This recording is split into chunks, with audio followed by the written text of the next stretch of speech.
กัตตานังเปตานังทักขินังอุปทัสสามิพระพุทธเจ้าว่าเมื่อเวลาล่วงลับจากไปกระทำบุญกระทำกุศลอุทิศไปหานี่เป็นการกระทำอัน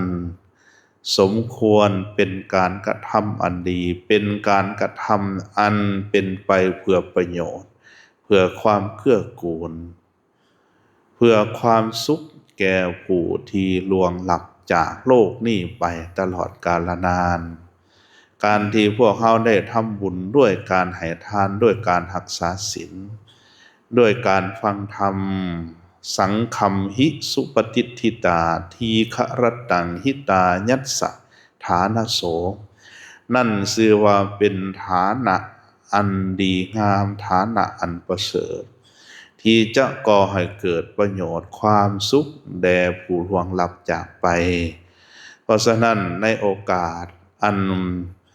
เป็นบุญเป็นกุศลที่พวกเรารวมดวงใจ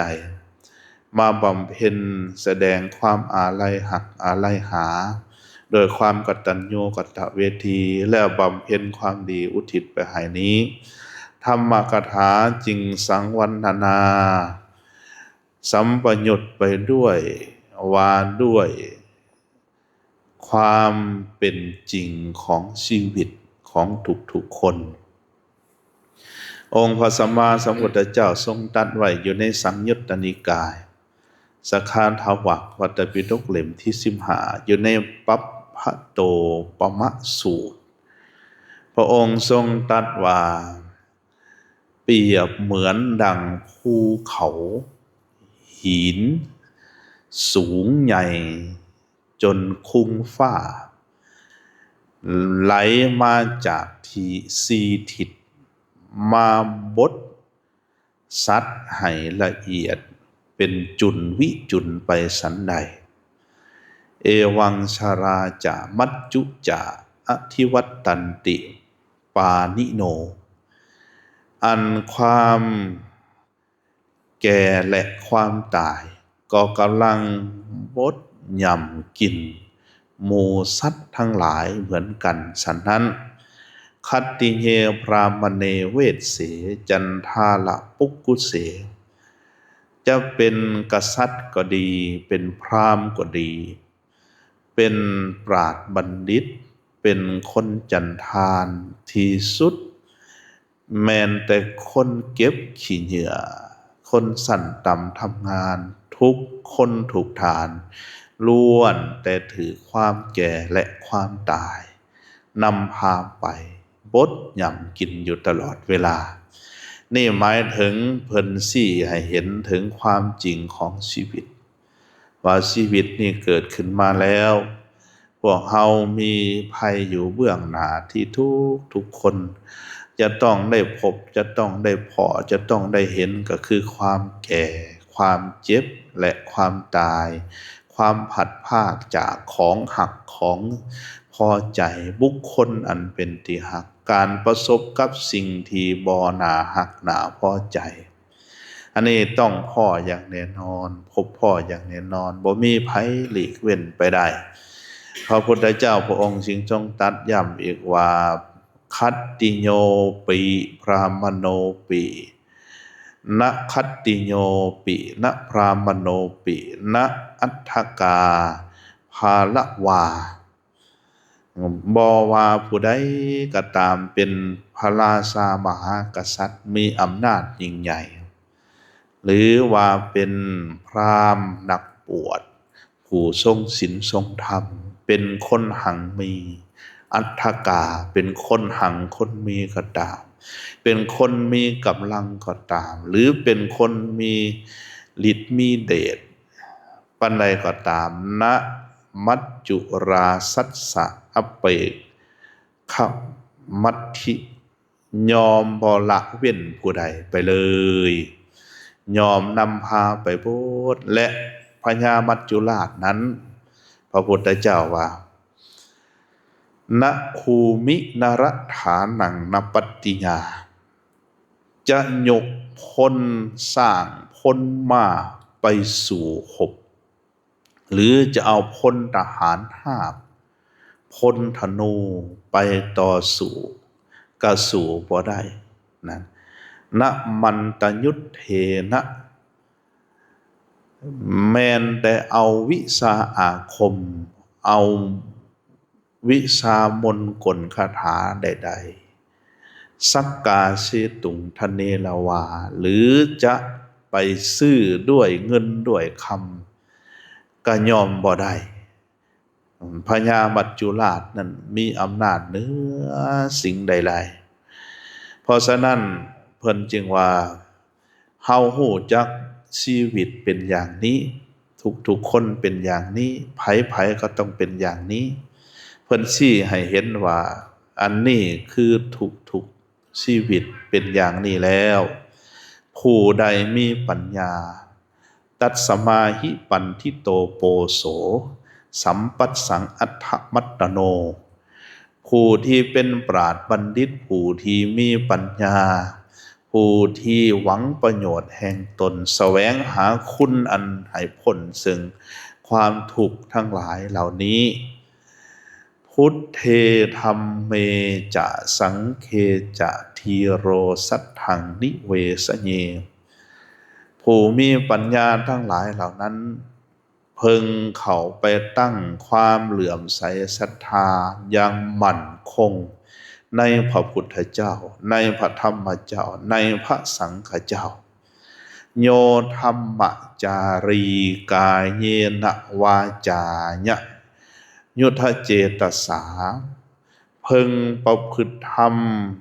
ด้วยกายด้วยวาจาด้วยใจให้เป็นปกติอิเทวนังปสังสันติเปตจะสักเคปโมทติส่วนเหล่านั้นผู้มีปกติประพฤติธรรมเป็นผู้ถึงพระรัตนตรัยยอมได้รับการสรรเสริญในโลกนี้หลังจากตายเพราะกายแตกยอมไปอุบัติเกิดในสวรรค์มีสังวรณนาสาธยายรายละเอียดพอประมาณดังนี้บุคคลผู้มีปัญญาเข้าถึงพระพุทธพระธรรมพระสังฆด้วยหวังประโยชน์แห่งตนอย่างใดเพราะว่าทุกอย่างทุกสิ่งทุกอย่างในโลกนี้มันบ่มีอันใด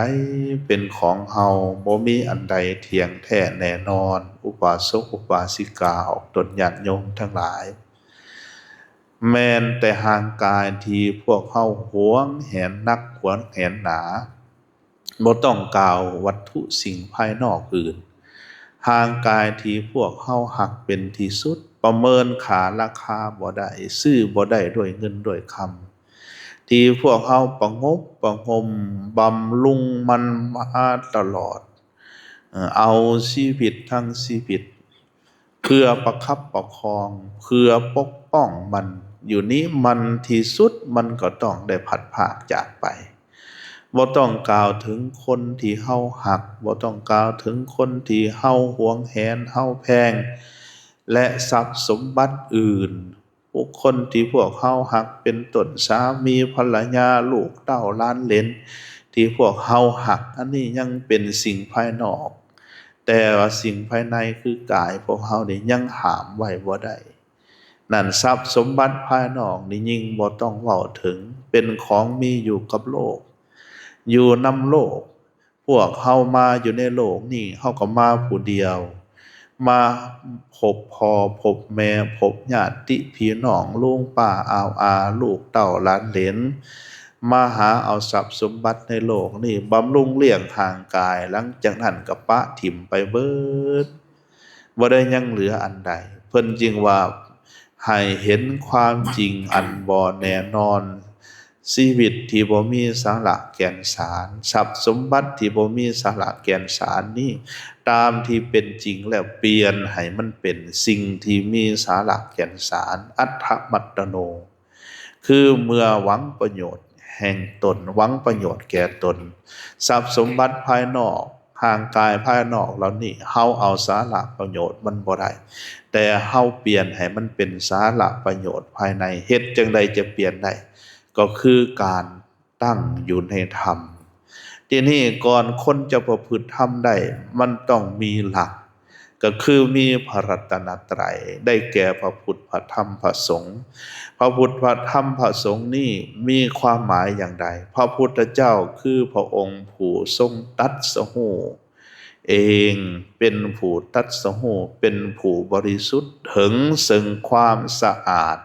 สว่างสงบบริสุทธิ์เมื่อทรงตรัสรู้แล้วมาสี่ธรรมบอกธรรมเป็นยอดทุงไทรแก่พวกเขาทั้งหลายและธรรมที่พระพุทธเจ้าทรงตรัสบอกทรงแสดงทรงสอนไว้นั้นเป็นธรรมอันให้นำพวกเขาทั้งหลายหลุดพ้นจากความทุกข์ในวัฏสงสารหลุดพ้นจากความแก่ความเจ็บและความตายทีนี้พระสังฆเจ้าผู้ปฏิบัติตามคำสอนของพระพุทธเจ้าเป็นผู้ทรงศีลทรงธรรมประพฤติกงปฏิบัติธรรมอันสมควรปฏิบัติอันนำตนให้พ้นจากความทุกข์เป็นแบบอย่างแก่พวกเขาทั้งหลายเป็นผู้ถือยอดคันทุงไทรคือพระธรรมของพระสัมมาสัมพุทธเจ้าสามอย่างนี้เป็นหลักแห่งจิตแห่งใจแห่งการประพฤติธรรมของพวกเขาแล้วพวกเขาจึงตั้งตนตั้งจิตตั้งใจประพฤติธรรมด้วยกายด้วยวาจาด้วยใจประพฤติธรรมด้วยกายด้วยวาจาด้วยใจอย่างใดหนึ่งประพฤติธรรมด้วยกายสามประการเป็นผู้ตั้งอยู่ในความเมตตาปราณีมีความเอื้อเฟื้อเผื่อแผ่บ่มีจิตคิดร้ายคิดพยาบาทคือบ่เบียดเบียนทางกายบ่ทำร้ายชีวิตผู้อื่นบ่ลักบ่ขโมยบ่โสโกงเอาของผู้อื่นบ่ไปล่วงเกินลูกผัวเขาเมียเขาที่เขาหักเขาหวงของผู้อื่นอันนี้ประพฤติธรรมด้วยกายประพฤติธรรมด้วยวาจาสี่ประการคือบ่เว้าตัวหลอกลวงบ่เว้าเสียดสีนินทาตำหนิติเตียนเพ่งโทษผู้อื่นแต่ว่าให้เบิ่งตนเองฮู้ตนเองบ่เว้าคำหยาบอันเฮ็ดให้ระคายเคืองจิตใจของผู้ฟังและบ่เว้าสิ่งที่บ่เป็นประโยชน์บ่เว้าบุลลีบ่เว้าดูถูกดูหมิ่นผู้อื่นบ่เอาปมด้อยของผู้อื่นมากล่าวให้เป็นเรื่องตลกขบขันเฮ็ดให้คนอื่นเสียใจและเสียหน้าอันนี้คือประพฤติธรรมด้วยวาจาสีและประพฤติธรรมด้วยใจสามประการคือบ่เพ่งเล็งโลภเอาของผู้อื่นคิดอยากเอาของผู้อื่นมาเป็นของตนบ่คิดอาฆาตพยาบาทเบียดเบียนเครียดชังอาฆาตแค้นผู้อื่นและเป็นสัมมาทิฏฐิคือเสื่อบุญเสื่อบาปเสื่อกรรม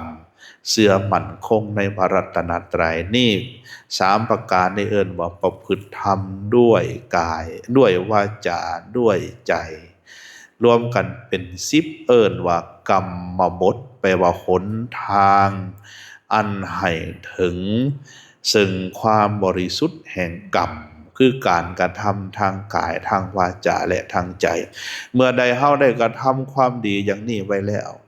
พวกเฮาจะเป็นผู้ที่บ่ถูกติเตียนจากปราชญ์บัณฑิต